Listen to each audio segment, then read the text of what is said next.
em tua palavra que foi semeada no coração. O Senhor esteja convosco. Ele está no meio de nós. Proclamação do Evangelho de Jesus Cristo, segundo Mateus. Glória a vós, Senhor. Naquele tempo, os 11 discípulos foram para a Galileia, ao monte que Jesus lhes tinha indicado. Quando viram Jesus, prostraram-se diante dele, e ainda assim alguns duvidaram. Então Jesus aproximou-se e falou: toda autoridade me foi dada no céu e sobre a terra. Portanto, ide e fazei discípulos meus todos os povos, batizando-os em nome do Pai, do Filho e do Espírito Santo, ensinando-os a observar tudo o que vos ordenei. E eis que estarei convosco todos os dias, até o fim do mundo. Palavra da salvação. Glória a vós, Senhor.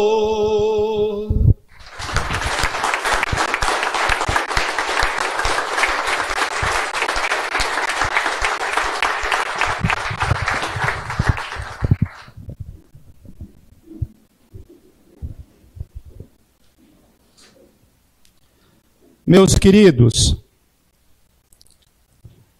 a solenidade da Ascensão do Senhor é para encher o mundo de esperança. Felizes somos como cristãos católicos, que podemos hoje celebrar a nossa vitória. Num ambiente de tanta desolação, de tanto sofrimento, de tanta dor, de tanta morte, nós precisamos nos solidarizar. E aqui entra essa virtude suprema do coração de Jesus, que aliás nem é simplesmente só uma virtude, deve ser um método de abordagem da realidade, né? A compaixão. Nós devemos sofrer com aqueles que sofrem, nos solidarizar, sentir com eles. A morte de alguém pela Covid-19 deve nos tocar. Mesmo que para nós, graças a Deus, nós estejamos aqui tomando todos os cuidados, tomando todas as precauções, protegidos, mas não indiferentes. Não revestidos de uma bolha que nos afasta do mundo ou que nos coloca numa ilha da fantasia. Não. Aliás, é próprio de Betânia, tanto da Betânia bíblica quanto da nossa Betânia, tocar a dor do mundo. Somos chamados a tocar a lepra do mundo, preferencialmente nos nossos filhos e filhas acometidos pelas consequências de substâncias psicoativas que geram dependência, que geram enfermidade, que geram doenças. Mas, como lembra o Papa Francisco, somos chamados a tocar a carne do Cristo que sofre. Então, a compaixão deve ser um método que nos faz ver a realidade. nos aproximar da realidade, sentir com aqueles que sofrem. E hoje é preciso fazer ecoar essa palavra de alegria. Num primeiro momento, fazer festa, bater palma, diante de tanta dor, diante de todo sofrimento, quem está de fora e de repente ligou ali as redes sociais no primeiro momento, pode olhar para nós e achar, já que é uma comunidade que acolhe dependentes, será que estão todos chapados lá? Será que beberam? Chapados estamos do Espírito, né? A palavra diz, embebedai-vos do Espírito, né? Então ele usa a linguagem para falar do Espírito, inclusive para lembrar vocês, filhos e filhas, que é um jeito muito mais saudável, feliz, de poder estar chapado, né? E é isso que Deus quer de cada um, cada uma, de mim e de você. Mas quem olha de longe vai dizer, e aí? Sabe qual a resposta? A esperança. A esperança lembrada na segunda leitura, na carta aos Efésios, onde Paulo faz um apelo para que a gente mergulhe nessa esperança, para que a gente identifique, saiba perceber e mergulhe nessa esperança. Uma esperança que não produz em nós simplesmente o verbo esperar. Aqui a gente precisa até recuperar Paulo Freire, tão mal falado ultimamente, né? Mas que nos ensina tanto. Não é uma esperança do verbo esperar, de cruzar os braços e esperar que tudo caia do céu, para gerar uma religião alienada, que pode ser de fato, para citar Marx, se não ópio, atualizando, crack, maconha do povo nos dias de hoje. Não. Não é essa. Não é esperar de cruzar os braços e tudo caia do céu. Não. É do verbo esperançar. Esperançar significa uma atitude ativa diante da vida. Uma força interior que nos leva a trabalhar, que nos leva a ir ao encontro da dor, do sofrimento, que nos leva a nos reinventarmos em tempos de pandemia, como nós estamos precisando nos reinventar, né? Em todos os níveis. Veja, mesmo enquanto comunidade, naquilo que era a providência de Deus para nós, que chegava onde chegavam os recursos, e a gente precisa agora se reinventar para poder falar com aqueles que são providência de Deus para nós, para que eles continuem nos ajudando, mesmo em tempo de pandemia, reinventar. Então não é cruzar os braços e esperar que as coisas caiam do céu, porque não é assim. A própria providência de Deus é uma via de mão dupla de Deus que vem e nós que vamos ao encontro. Providência também é trabalho. Então, é do verbo esperançar, para nos tirar do comodismo, para nos tirar dessa atitude de passividade, para nos tirar dessa atitude falsa de querer culpar os outros, de querer culpar as pessoas por conta das nossas dificuldades, dos nossos problemas, das nossas situações. Como é triste quando a gente quer culpabilizar os outros ao invés de assumir na esperança aquilo que nos faz ir além. Somos mais que vencedores. E por que o padre faz esse preâmbulo? Por que começa assim? Para lembrar para nós, cristãos, católicos que aqui estamos, e aqueles que nos acompanham, que hoje é a grande festa da esperança, debaixo da solenidade da ascensão do Senhor. Olha o que diz a palavra. Jesus, então, no finalzinho do Evangelho de Mateus, reúne os 11, né? Porque ainda não tinha escolhido Matias ainda, para substituir Judas Iscariotes, bem dito. Então, reúne no monte que Jesus lhe tinha indicado. E num dos evangelhos sinóticos, sabe aonde é esse monte? Betânia. Há uma tradição que diz que Jesus ascendeu aos céus de Betânia. Então esse monte é nosso. É para nós.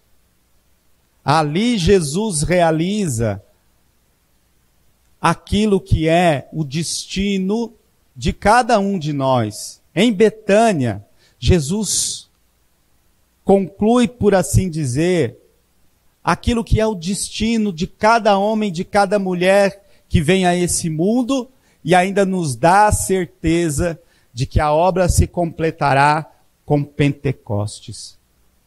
Com a vinda do Espírito, com a descida do Espírito que sustenta essa carne frágil, essa sarx, essa carne podre que nós somos e que Jesus assumiu. A carne humana. Carne aqui, sentido de tudo aquilo que nós somos, a nossa vida, com todas as fragilidades, com todas as misérias, com todas as dores, com todas as pandemias. Porque consequência do pacote de ser gente, sujeita à natureza, sujeita aos vírus, às bactérias, às situações, lutas da humanidade desde que o mundo é mundo. O vírus segue aquilo que é, entre aspas, o destino dele e nós seguimos o nosso. Dotados daquilo que Deus já nos deu, da esperança que não decepciona, da certeza de que a vida aqui nesse tempo é uma passagem, a vida continua mais bonita, mais intensa, a morte é só a curva na estrada, essa vida continua, assunto ao céu. No caso de Jesus, ascendida ao céu com o seu próprio poder, porque Deus. E ali contemplamos esse mistério. E em Jesus a nossa realização. Hoje é um dia de você acreditar que você é muito mais do que os seus olhos podem ver. De que Deus pensou em você com amor desde toda a eternidade. Que há poder de Deus em você. Que Deus habita em você como um templo, como a sua melhor morada, para lembrar da poetisa Adélia Prado, que eu gosto tanto. Sei que Deus mora em mim como a sua melhor morada, como a sua melhor casa. Mas é preciso que eu creia, que eu acredite nisso. E Jesus faz isso. Reúne os 11 em Betânia. E quando viram Jesus, eles se prostraram diante dele. Esse prostrar-se na Bíblia é sinal de adoração. Adora-se, prostra-se diante de Deus em adoração, reconhecendo que Ele é o Kyrios, que Ele é o Senhor, que Ele é aquele desejado desde toda a eternidade, aquele prometido, aliás, desde toda a eternidade, e desejado pelo povo de Deus, para que se cumprisse as promessas. Ele é o Messias, o ungido, o dado para nós como Jesus, como salvação. Se cumpre nele. Os 11 se ajoelham. É a igreja que deve se ajoelhar. Somos nós, igreja, porque ele cabeça e nós o corpo. É nós que devemos nos ajoelhar em adoração, reconhecendo que ele é o Senhor e não há outro. Reconhecendo que ele é a resposta de Deus para nós nessa pandemia e em todas as situações da nossa vida. É ele, é o Senhor. Por isso eles se prostram. Mas, onde tem ser humano, tem contradição. Onde tem ser humano, tem fraqueza, tem pecado, tem dúvida. Somos contradição. Mas a palavra não mente. Mateus poderia dourar a pílula e ter dito, todos se ajoelharam. Mas ele diz, ainda assim, alguns duvidaram. E enquanto só duvidaram, ótimo. Porque a dúvida pode ser metódica, né? A dúvida pode ser princípio de questionamento, de filosofia. A dúvida pode ser metódica para nos levar a um passo maior na fé. Então eu duvido para crer, e creio duvidando também, por que não? Até poder me abandonar plenamente diante do mistério e ser rendido pelo mistério, ser vencido pelo mistério. Então a dúvida em si não é problema. Mas o problema é que muitos pela dúvida apostatam. E muitos no tempo da feitura do Evangelho de Mateus, pelos anos 80, 85, quase 90, muitos apostataram, duvidaram e deixaram de acreditar que Jesus é o Senhor, que há uma vida. O grande perigo da desolação, porque eles passavam por um tempo de perseguição, um tempo de muito sofrimento. O grande problema em tempos de desolação é a gente perder a fé, é a gente deixar esfriar a esperança, as virtudes teologais, a fé, a esperança e a caridade. E a gente vai desanimando, duvidando, até perder a fé. Não. A solenidade da Ascensão do Senhor deve nos levar hoje a renovar a nossa fé, a fazer a profissão de fé. Daqui a pouquinho, o padre está quase terminando, com toda a força do nosso coração, dizer: eu creio, Senhor, renovar o seu batismo. Eu creio, Senhor, com toda a força do meu coração. Eu creio que Jesus é a resposta de Deus para mim. O que aconteceu com ele acontecerá comigo. Ele é o primeiro entre os iguais. Esse é o meu destino, esse é o meu caminho. Destino aqui enquanto vocação. Essa é a minha vocação. Essa é a direção maior da humanidade, da minha humanidade. Mesmo às vezes abatida com tantas doenças, com tantas enfermidades, fruto da fraqueza da carne. Mas porque Deus tocou o problema por dentro, assumiu essa nossa condição fraca e nos deu a possibilidade, nós podemos sonhar com o céu. A sonhar aqui, não como devaneio, falo de forma poética, mas acreditar que o céu é para nós. Não talvez o céu que nós idealizamos como criança, né, Elide?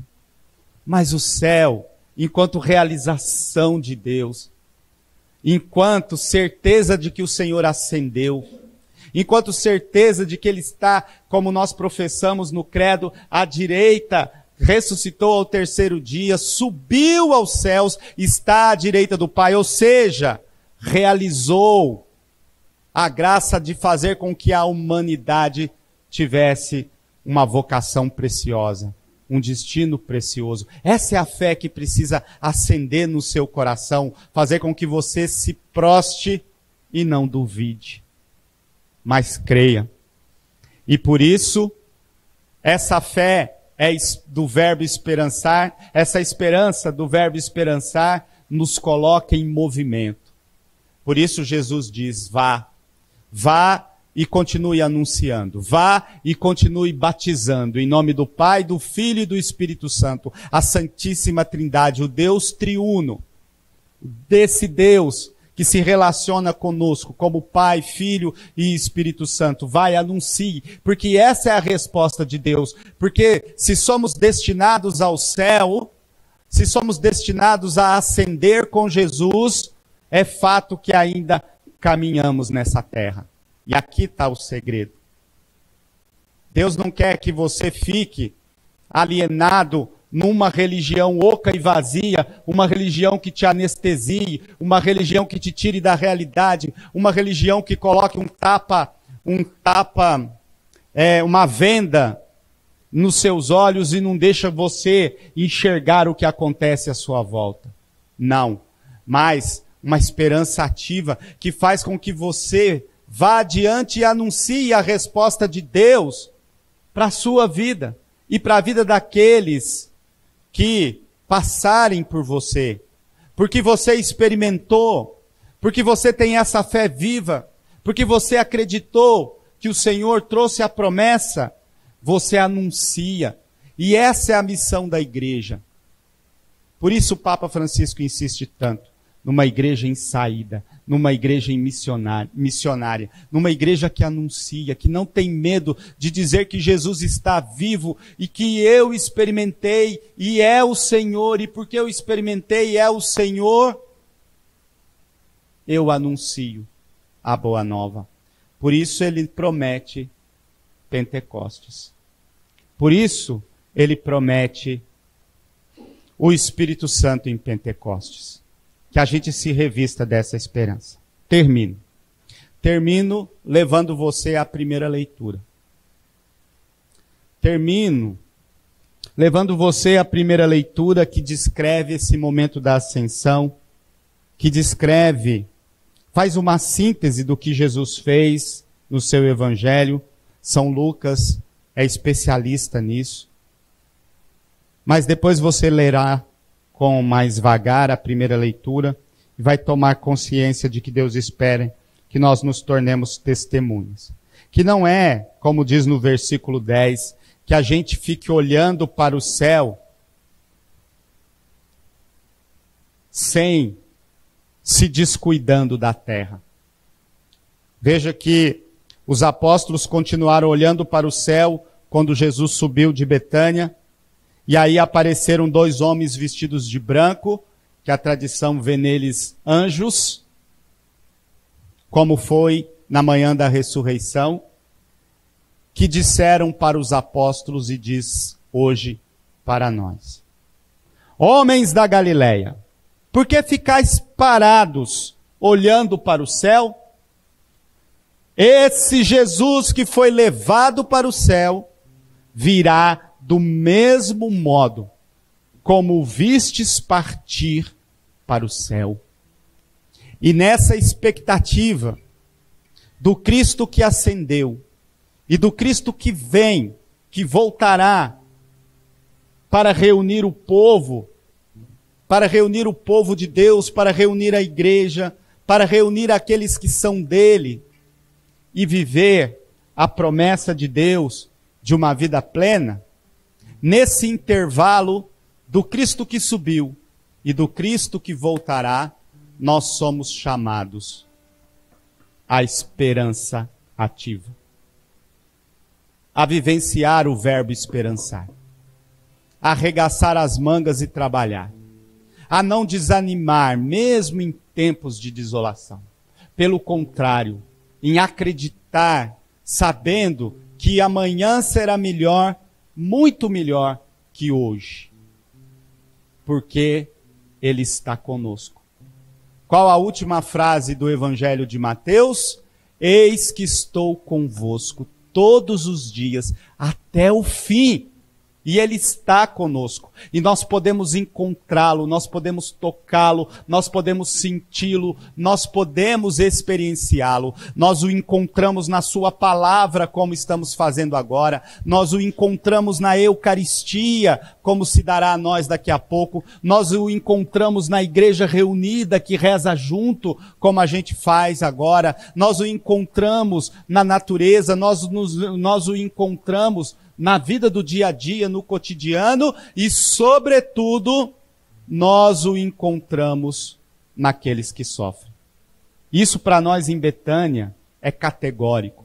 Mateus 25, ele está, se identifica com aqueles que sofrem, com aqueles que estão à margem, com aqueles que precisam, com aqueles que não têm o que comer, o que vestir, o que beber. Ele está lá e nós precisamos abrir os nossos olhos e o nosso coração, nos revestir do método compaixão do coração de Jesus para poder ir ao encontro. Uma das consequências claras dessa pandemia será a fome, a miséria, irmãos e irmãs jogados na rua. Se já haviam antes, piorará. Nós não estamos celebrando uma mentira. Nós não estamos alienados. Nós nos revestimos daquilo que o coração de Jesus nos dá, para poder enxergar que temos muito o que fazer. Temos muito o que trabalhar.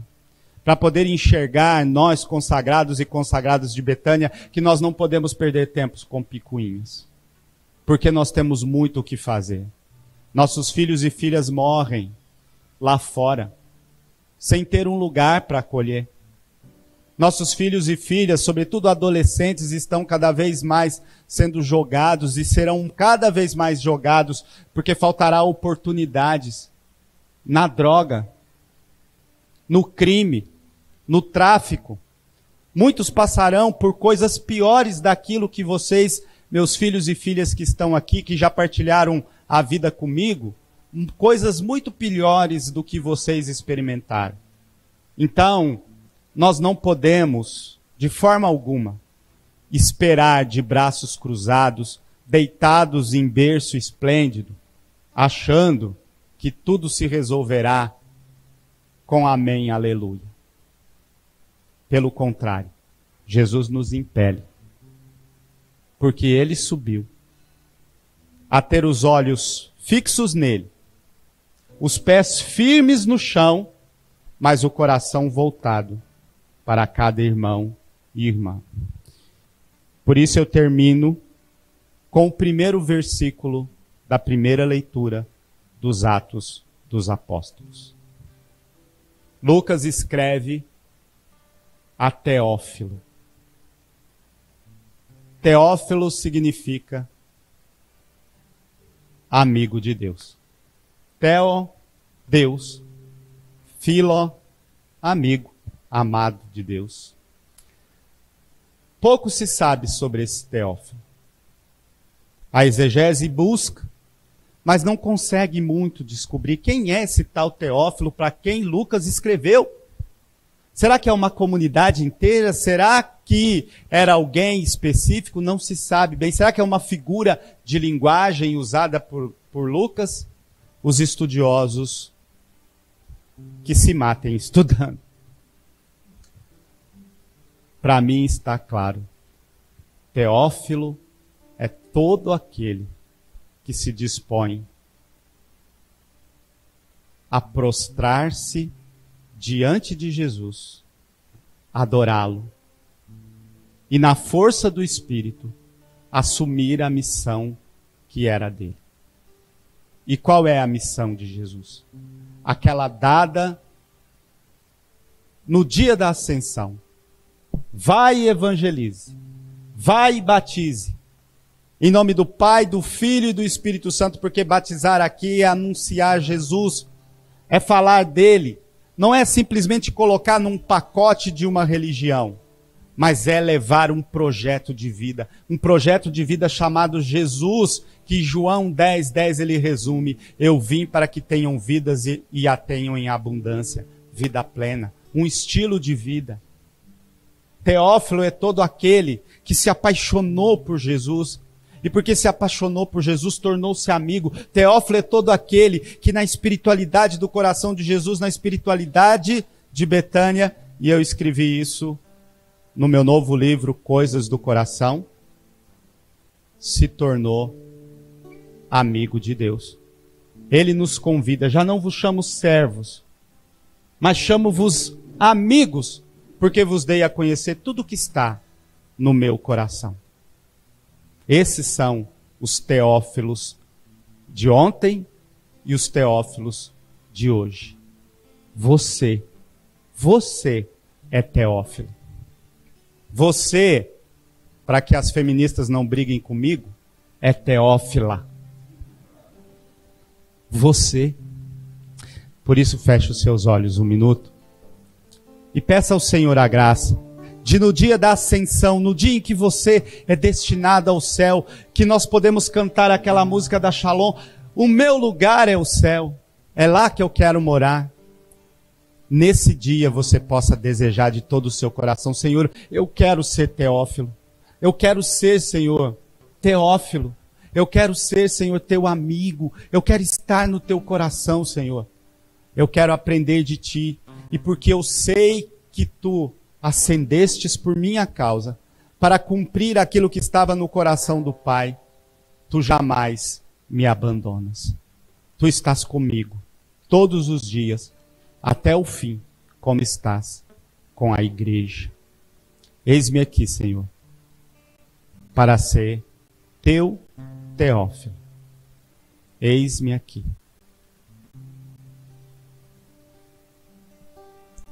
Por entre aclamações, o Espírito se derramou.